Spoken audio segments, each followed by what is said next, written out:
Okay guys, welcome to our channel. आप पढ़ रहे हैं मैथ्स फॉर ऑल टीटीस एंड पुलिस कांस्टेबल, मेरे यानी चंद्रशेखर यादव के साथ। तो आज हम लेक्चर करेंगे क्यूब रूट कैलकुलेशन की ट्रिक्स का। तो इससे पहले हम स्क्वायर रूट कैलकुलेशन की ट्रिक्स पढ़ चुके हैं, तो लिटिल बिट आइडियाज़ हो जाता है। तो देखो पहले, अब फिर वही हमें क्यूब रूट निकालना है। क्यूब रूट का मतलब क्या होता है, देखो पहले मतलब अगर यहाँ पर अंडर रूट एक्स लिखा हुआ है, ठीक है। क्यूब रूट का मतलब जब अगर कुछ नहीं लिखा हुआ तो यहाँ पे दो अपने आप मान लेते हैं, लेकिन अगर क्यूब रूट लिखना तो यहाँ पे 3 लिखना पड़ता है। इसका मतलब क्या हो गया, स्क्वायर में था एक्स की पावर 1/2, इसका क्या मतलब हुआ एक्स की पावर 1/3। इसका मतलब क्या हुआ, अगर यहाँ पर कुछ कोई ऐसा ए की पावर 3 लिखा हुआ है तो क्या हो जाएगा, ए की पावर 3 की पावर 1/3। तो क्या हो जाएगा, ए की पावर 3 इंटू 1/3, 3 से कैंसिल हो जाएगा और ए हमारा आ पाएगा। मतलब क्यूब रूट तभी कैलकुलेट कर सकते हैं जब अंदर ए की पावर कुछ क्यूब बन पाए, तभी ए क्या हो पाएगा, बाहर आ पाएगा। तो अब हमें ये देखना होता है कि आखिरकार जो नंबर दिया हुआ है वो किसका क्यूब है, यही तो कैलकुलेट करना है। एक्चुअली मेन मोटो क्या है कि जो नंबर हमें दिया गया है वो किसका क्यूब है, जिसका क्यूब होगा वही उसका आंसर होगा। तो अब देखिए इसमें हमें फिर क्या, पहले हमें थोड़ी एनालिसिस करनी है ना, एनालाइज करना है समथिंग। अब इसमें देखो वही स्क्वायर रूट की तरह इसमें भी कुछ एनालाइज करना है। एनालाइज क्या करना है, देखो अगर हमारा जो नंबर्स दिया हुआ उसमें 1 आ रहा है यूनिट डिजिट, तो हमारा जो नंबर है, जो हमारा आंसर होगा जिसका स्क्वायर निकालना है, वो क्या होगा, उसकी भी यूनिट डिजिट क्या होगी, सिर्फ 1 होगी। वहाँ पे क्या थी, 9 भी थी, लेकिन देखो 9 नहीं है, इसमें 1 है। ये एक्चुअली उससे ईजी है। अगर 1 है नंबर्स में जो हमारा दिया हुआ है यूनिट डिजिट, तो क्या होगी, आंसर में भी हमारी यूनिट डिजिट 1 होगी। अगर यूनिट डिजिट 8 है, ठीक, तो आंसर में क्या होगी, अगर यूनिट डिजिट 8 है तो आंसर में क्या होगी, 2 होगी।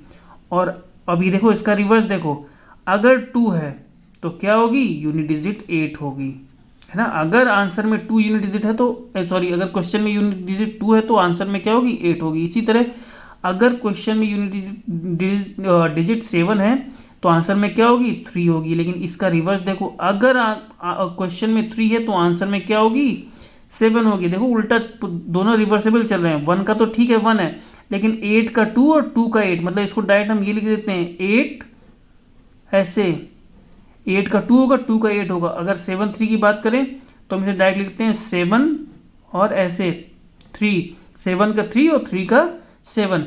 इस तरह बात करें 4 की, तो 4 अगर 4 है तो 4 ही होगा।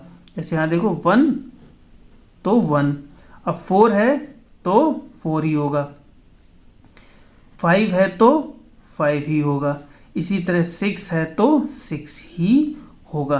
देखो पूरा कैलकुलेट, 1 है तो 1, 8 2 और 2 8, 7 3 और 3 7, बाकी 4 का 4, 5 का 5 5 और 6 का 6। बस इन दोनों का देखना होता है, इन दोनों का डिफरेंट होता है। 8 का 2, 2 का 8, 7 का 3 और 3 का 7। अब जैसे देखो हम बिल्कुल एग्जाम्पल लेते हैं। एग्जाम्पल कैसे लेंगे, देखो अगर हमारा एग्जाम्पल में ऐसे मान लो लिखा हुआ है, क्या निकालना है, 19683। अब देखो क्या लिखा हुआ है यहाँ पे, 3, तो हमें ये पता है, क्या पता है, अगर 7 है हमारे आंसर में तो 7 है क्वेश्चन में, तो आंसर में 3 यूनिट डिजिट होगा। लेकिन अगर क्वेश्चन में 3 यूनिट डिजिट है, अगर क्वेश्चन में 3 यूनिट डिजिट है तो आंसर में क्या होगी, 7 यूनिट डिजिट होगी। तो हमें इसका कोई दो ऑप्शन नहीं, सिर्फ एक ही, 7 यूनिट डिजिट आ गई इसकी। 7 तो इसकी यूनिट डिजिट आ गई, लेकिन अब इसके और क्या होगा, 10 या 100 प्लेस में क्या होगा। तो पहले हमें क्या निकालना है, इसका क्यूब रूट। तो क्यूब रूट यानी पावर 3। तो देखो 3 यहाँ से हमने हटा दिए, बचा क्या, 19। अब फिर हमें देखना 19 कहाँ आता है, ये 2 की पावर 2 की क्यूब 8, 3 की क्यूब 27, तो 8 और 27 के बीच में आया, 8 और 27 के बीच में, ठीक। और ये तो 8 तो हम कौन सा लेते हैं, हमेशा छोटा वाला लेते हैं, तो 8 ले लिया।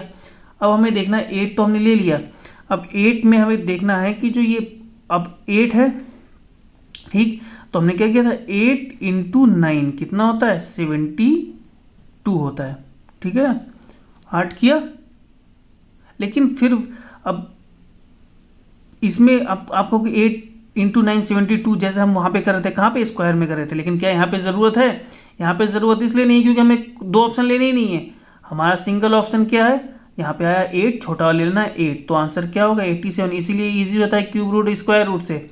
जैसे एक और देखो, अगर दिया हुआ है 2 4 3 8 9, तो यहाँ पे क्या करना है, 9 है तो 9 अगर अगर हमारा, अच्छा मैं 9 का नहीं लिखा क्या, अगर देखो 9 है तो 9 का भी 9 ही होता है, देखो 9 अगर यूनिट डिजिट है, अगर क्वेश्चन में यूनिट डिजिट 9 है तो आंसर में भी क्या होगी 9। 3 हटाया 24 देखा, 24 कहाँ आ सकता है, 8 और 27 के बीच में आएगा। तो देखो 8 तो हमें कौन सा लेना है, छोटा वाला 8, 8 9 इज अवर आंसर हो जाएगा। एक और देख लेते हैं, अगर यहाँ से देखें 175 6 1 6, ठीक है ना। अगर 6 है तो 6 का क्या होता है, 6 ही होता है, यहाँ पे 6 लिखते हैं यूनिट डिजिट। अब 3 हटा दिया, अब क्या बचा 175, देखो तो 175 कहाँ आएगा, 125 और 216 के बीच में, तो छोटा वाला कौन सा है 5, तो 56 इज अवर आंसर। इजी है राइट।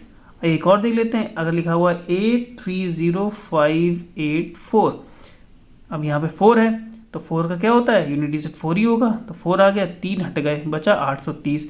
अब 830 देखो कहाँ पर होगा, 9 और 10 के बीच में, तो हमें कौन सा लेना है, 9 का 729 है और फिर 1000 है, तो हम लेंगे छोटा वाला लेते हैं हमेशा, 94 इज अवर आंसर।